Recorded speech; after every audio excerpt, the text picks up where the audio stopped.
అండి, Jyotirmayi kitchen foods కి స్వాగతం అండి.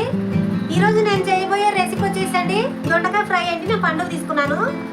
మరి ఈ రెసిపీకి కావాల్సినటువంటి పదార్థాలన్నీ ఇక్కడ ఉన్నాయండి, ఇంగ్రీడియంట్స్ అన్ని. ముందుగా వచ్చేసి శనగపిండి అండి. దొండకాయలు ఇట్లా ఒక దాంట్లో 4 పీసులు చేసి పెట్టుకున్నానండి. నేను ఇట్లా కట్ చేసి పెట్టుకున్నాను. ఇట్లా 4 చేసి పెట్టుకున్నానండి, కొంచెం పెద్ద పెద్దగానే. తర్వాత ఉప్పు అండి, మనకు దీంట్లో కావాల్సిన వేస్తానండి, అంతే. కార్న్ఫ్లోర్ అండి, ఇది మనకు కావాల్సినంత వేసేసి కలిపేస్తానండి. అల్లం పేస్ట్ అండి, ఇది కారం అండి.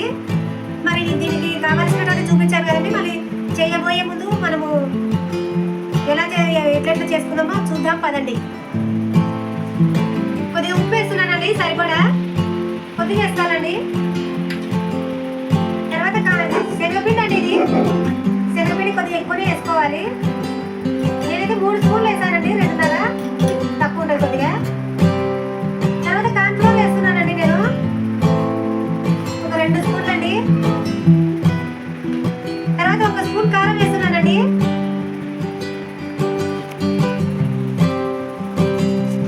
తర్వాత కొద్దిగా 1 స్పూన్ అండి అల్లం పేస్ట్ వేస్తున్నానండి, అల్లం వెల్లుల్లి పేస్ట్.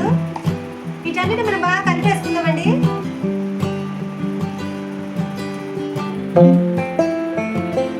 ఇదంతా కలిపి పెట్టుకున్నామండి. మనం ఆయిల్ వేసేసుకుందాము కడాయిలో. ఇట్లనే ఉండాలండి, మరి జోరుగా లూజ్ అట్లా ఉండకూడదు. ఇట్లనే పొడి పొడిగా ఉండాలి. ఇవి ఆయిల్ వేసేసుకుందామండి. మనము స్టవ్ అయితే వెలిగించానండి, ఆయిల్ వేసేసుకుందాం మనము.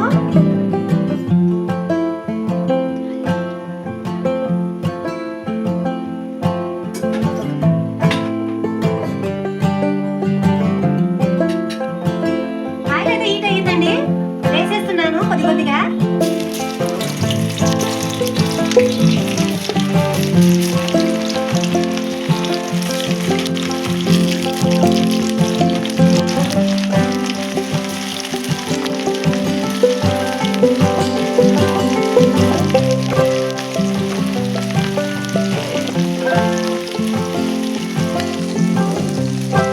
ఇప్పుడే కదండి వేసాము, వెంటనే కలపకూడదు. పైన దాంట్లో కోటింగ్ అనేది పోతుంది కాబట్టి ఇప్పుడే తిప్పకూడదు. ఒక 2-3 నిమిషాలు ఫ్రై అయినాక ఇప్పుడు మనం ఒకటి విడివిడిగా వేసేసుకున్నాం కదా, ఒక 2-3 నిమిషాలు గ్యాప్ ఇచ్చి తిప్పేద్దామండి. ఎందుకంటే కోటింగ్ అంతా పోతుందండి, అందుకే వెంటనే తిప్పకూడదు. మనం కుప్ప వేసుకోకూడదండి, ఇట్లా పచ్చగా వేసుకోవాలి ఒకటొకటి అట్లా.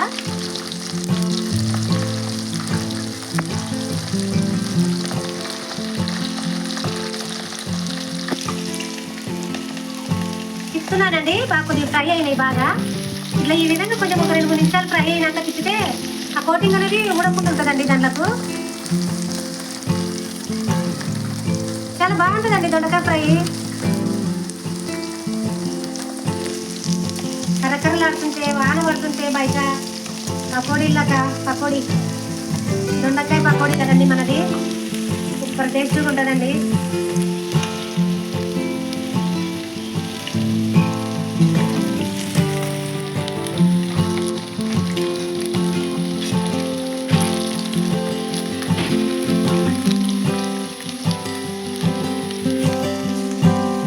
తీసేస్తున్నానండి, ఇవి బాగా ఫ్రై అయిపోయినవి.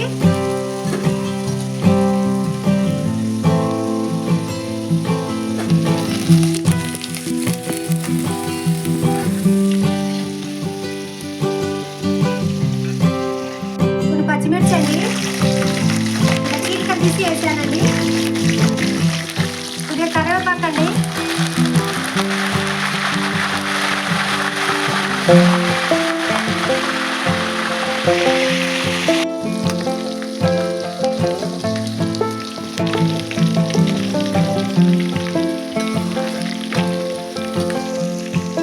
కొద్దిగా బాగా ఫ్రై కావాలండి ఇవి.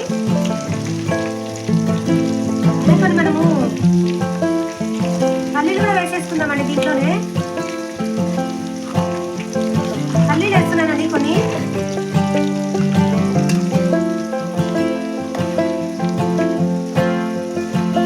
పల్లీలు వేసుకోవచ్చండి, దాంట్లో శనగపప్పు వేసుకోవచ్చు, కొద్దిగా జీడిపప్పు వేసుకోవచ్చండి. వేసుకుంటే కూడా చాలా బాగుంటుంది.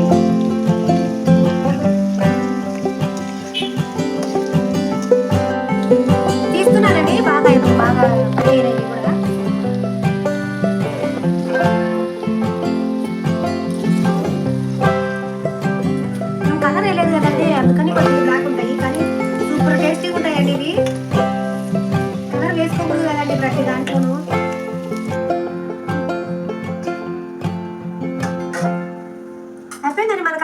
పకోడీ ఇవల్ల వేసాం కదండి, ఇది కొంచెం బాగా ఇట్లా తిప్పుకుందామండి బాగా.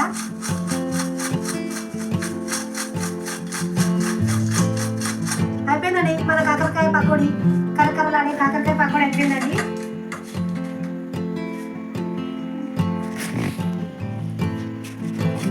అయిపోయిందండి మన కాకరకాయ పకోడీ. ఈ వీడియో కనుక మీకు నచ్చినట్లయితే లైక్ చేయండి, షేర్ చేయండి, సబ్స్క్రైబ్ చేయండి.